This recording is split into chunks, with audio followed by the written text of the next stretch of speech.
It's week 16 and we have 3 games left in the regular season. Time to finish strong.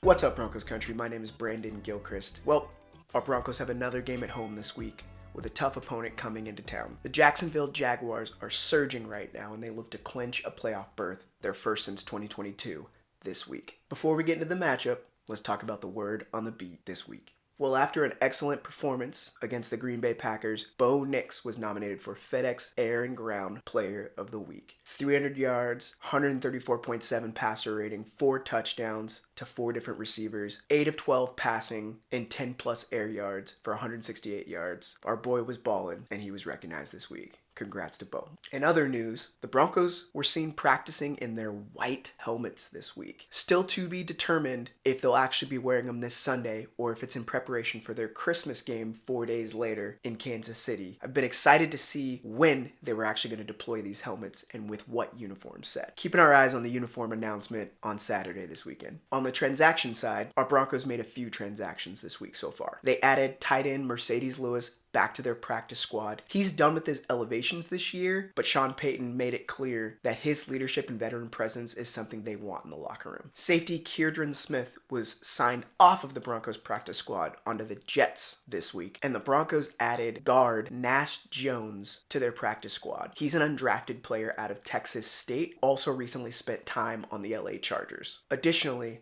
the Broncos added Cody Schrader to their active roster. He played 2 games for the Rams in 2024 and most recently spent time with the Texans and the Jaguars. After releasing Sincere McCormick, it looks like they're switching up the running back depth in the room. Additionally, fortunately, Brandon Jones was added to injured reserve this week.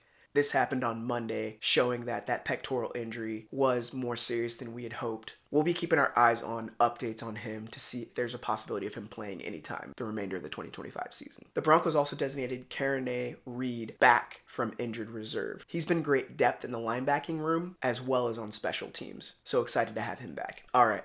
Let's talk about this matchup. The Jaguars currently sit at 10-4. And again, they've been surging as of late, winning their last 4. Their first-year head coach, Liam Cohen, has really turned around this team, and they're starting to hit their stride. Prior to becoming the head coach of the Jaguars this year, Liam Cohen was the offensive coordinator in Tampa Bay in 2024. He's one of the key people behind Baker Mayfield's ascension in Tampa Bay. Prior to that, he also had 2 stints with the LA Rams as their offensive coordinator and QB coach, and 2 stints with Kentucky as the offensive coordinator and QB coach. Now, the Jaguars are having a really solid season, especially when it comes to playing against top opponents in the league. An interesting note, the Jaguars have the second most wins against opponents with winning records this year. They're most recently coming off of stomping the Jets 48-20 and currently lead the AFC South. Now, they can clinch a playoff berth this weekend with a win and a loss from either the Colts or the Texans. Our Broncos sit at 12-2. They have the best record in the NFL and currently sit in the number 1 seed in the AFC. They're coming off a great win against the Green Bay Packers and actually have an opportunity to clinch both the division and their conference seeding this weekend if everything falls their way. They'll now face another top 10 defense in the Jaguars. Similar to the Packers game, this one could get interesting as you have 2 teams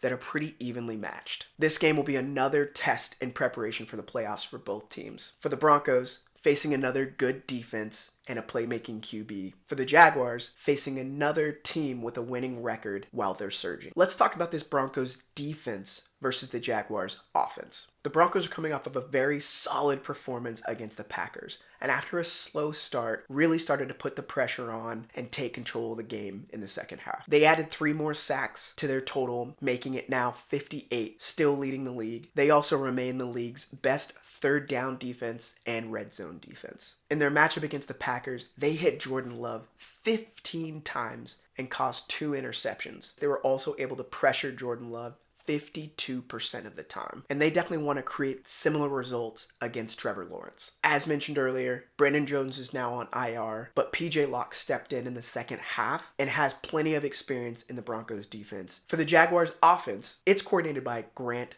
Udinski. He became offensive coordinator in 2025. Prior to that, he was the assistant offensive coordinator and assistant QB coach for Minnesota from 2022 to 2024. Now, this offense is really a Liam Cohen offense, and it comes off of the Sean McVay-Shanahan tree. So our defense will be seeing a similar offense to what they just faced. The Jaguars offense is currently ranked 16th in the league, generating 335.7 yards a game, 215 yards passing, good for 18th, 120.7 yards rushing, good for 16th, and 26.9 points a game, which is good for 8th. Especially against some of the lesser opponents in the league, the Jaguars have been running up that score. Now, the Liam Cohen offense is definitely an aggressive attacking offense. Again, very similar to what we saw in Green Bay. They bring a ton of different formations, a diverse running game, and really look to attack based on the matchups that they receive when they line up. They often attack the short and intermediate parts of the field between 5 and 15 yards. Their O-line has been protecting well in the second half of the year in terms of QB pressure rate, only allowing about 30.6% pressure, making sure that Trevor Lawrence stays upright, and they've also been really good at creating rushing lanes for their running back. Now that line is opening up for a great running back in Travis Etienne. He's an explosive running back with all the ability to make that first man miss.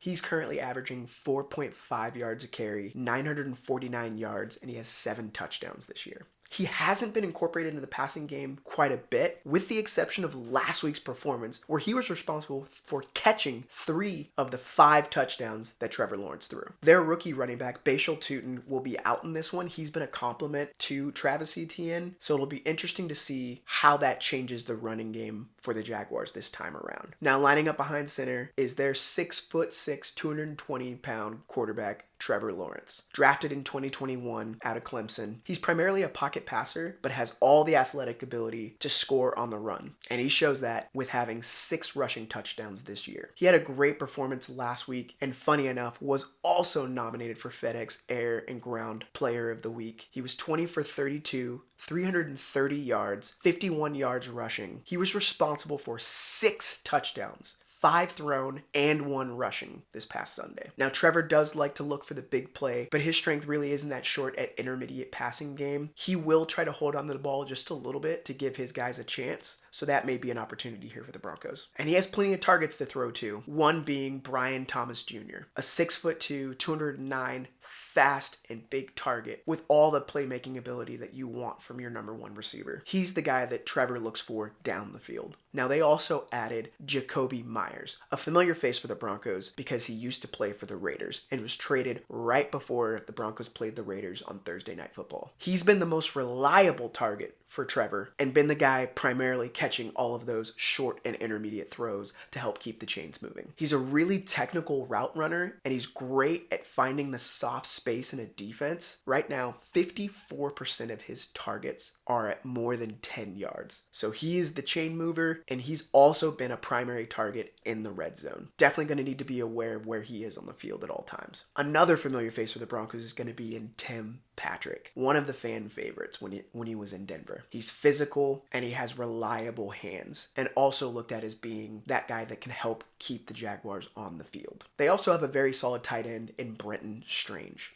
Another big body who can do it all, catch and block. He's also a really solid route runner. The Broncos at times have had trouble covering tight ends. This week, I would expect him to apply the same type of strategy in covering someone like a Brock Bowers to covering a Brenton Strange. So what's the plan for all 11 on defense against this Jaguars offense? Number 1, contain Travis Etienne. At the end of the day, Travis is used to help convert first downs and keep this offense on the field. Because he has the ability to make the first guy miss, the Broncos will absolutely need to make sure that they rally to the football. Also need to be aware of Travis's use in the flats, especially on those wheel routes that we saw the Broncos be susceptible to early on in the season. That could come up again in this game. This also means gap discipline. There were a couple times, especially early in the Packers game, where we saw the Broncos get out of position. They can't let that happen in this one because Travis Etienne has the ability to break for big runs. Number 2, speed up Trevor's clock. Trevor Lawrence was a number 1 pick out of Clemson, and he has all of the tools to show you why. But if you speed up his clock, he does have the ability to make some head-scratching throws and mistakes on the field. There's an opportunity here for our defensive tackles to create some pressure right up the A-gaps Zach Allen continues to lead the league in quarterback hits from the defensive tackle position. This is going to be key in forcing Trevor to be on the move and get a little bit more erratic back there. This is another game where there could be multiple interception opportunities for the Broncos. We should also test the tackles early with Jonathan Cooper and Nick Bonito. They had some issues early on in the season, which have seemed to be cleaned up, but with the type of get off that both Bonito and Cooper have, there might be some opportunity on the edges as well to get pressure. This is an opportunity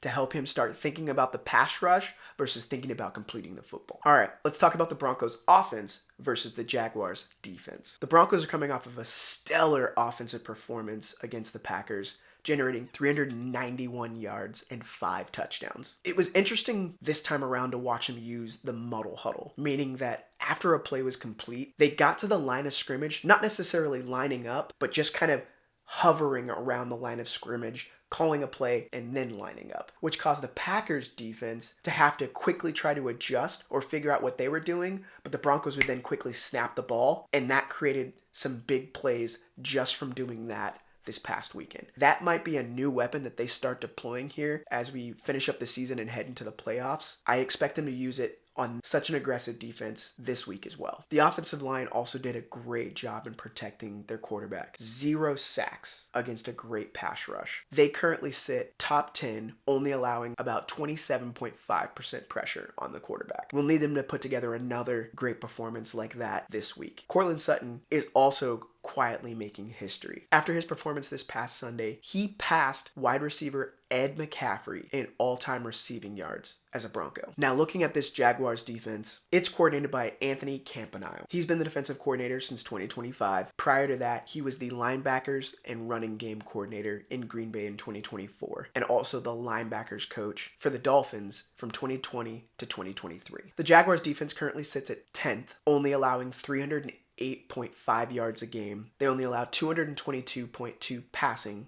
good for 20th, and they are the league's best rushing defense, only allowing 86.3 rushing yards. They also sit at 10th in allowing 20.9 points scored against them per game. When it comes to their red zone defense, they are 16th, allowing a 58.5% touchdown conversion, and they are 26th when it comes to their third down defense, allowing a 41.9% conversion rate. Now, this defense is described as an aggressive 4-3 with 3-4 spacing. They favor a lot of zone so that their defenders are facing the quarterback and they can then respond and react to try to turn over the football. And boy, have they been great at generating turnovers this year. In the last 3 weeks, they have 8 turnovers, including 5 interceptions and 3 fumble recoveries. Defensive end Josh Hines-Allen, defensive tackle Eric Armstead, and defensive end Trayvon Walker. All are pressure machines that are also great at stopping the run. Each of them are all around great at rushing the passer. And right behind that, they have a very handsy linebacking core, especially in Devin Lloyd, who just recently had 2 interceptions in a single game. The dude is taking away the football in the middle of the field. And this week, you have an entire defense that has good hands. Cornerback Jordan Lewis and Greg Newsome II, along with Eric Murray lining up at safety. Each of them has been responsible for turnovers. No matter where they are on the field, the Broncos are going to need to make sure that they take care of the football. So what's the plan for all 11 on offense against this Jaguars defense? Number 1, get them gassed. What do I mean by that? Let's use our home field advantage. The Jaguars are coming to Mile High from Florida. Now, it's set to be a beautiful day in Denver once again, but this does mean that using tempo, using that muddle huddle, getting up to the line, quick snapping the football, and then lining up again and going again, and finding some balance between that and giving our defense some rest is going to be key. The Broncos want their offense to stay on the field and create some frustration for that defensive line up front. Now, there's an opportunity here. As I mentioned before, they're 26th on third downs, which means there's some opportunity to convert here. Their secondary is susceptible to the pass. You just need to be accurate. And if we can convert third downs and stay on the field, we can start to get them gassed. Because their pass rush is so good, let's move the pocket as well. We already know that Bo Nix is very good on the run. I think incorporating him a little more in the run game this week would do wonders in frustrating this pass rush. The other thing we want to do is protect possession. Now, I already mentioned the Jaguars are very good at turning the football over. This is part of the reason they score so many points. defense. They give their offense short fields. So the Broncos need to make sure in all phases that they cover the football and be aware of where defenders are on the field. This isn't the time to try to rush and break every single tackle. Sometimes the best option will be catching the football or running the football and getting the yards that you can and then getting down. When we look at the Jaguars special teams, it's coordinated by Heath Farwell. He's been the coordinator since 2022. Prior to that, he was the special teams coordinator for the Buffalo Bills from 2019 to 2021. Now, special teams has been a strength for the Jaguars this year. Their kick coverage and return game have been very solid. They've also forced turnovers on special teams. So as I said, the Broncos will need to make sure that they protect the football well. They have a big-legged field goal kicker as well in Cam Little, who currently has the NFL record with a 68-yard field goal that he set this year. Coming to Mile High, I wouldn't be surprised if they try to give him a chance to even exceed that record. So when it comes to crunch time in this game, the Broncos defense won't be able to play bend don't break like they might at the beginning of this game, because a long field goal could be the difference in this one. Another interesting thing to be aware of when it comes to the overall dynamics of this game are penalties. Both the Broncos and Jaguars are 31 and 32 when it comes to penalties in the league. And they're not going to get any help this week because Sean Hockley and his crew are the ones that will be officiating this game. They are in the top 5 when it comes to the number of flags that are thrown in a game. So discipline and clean football is another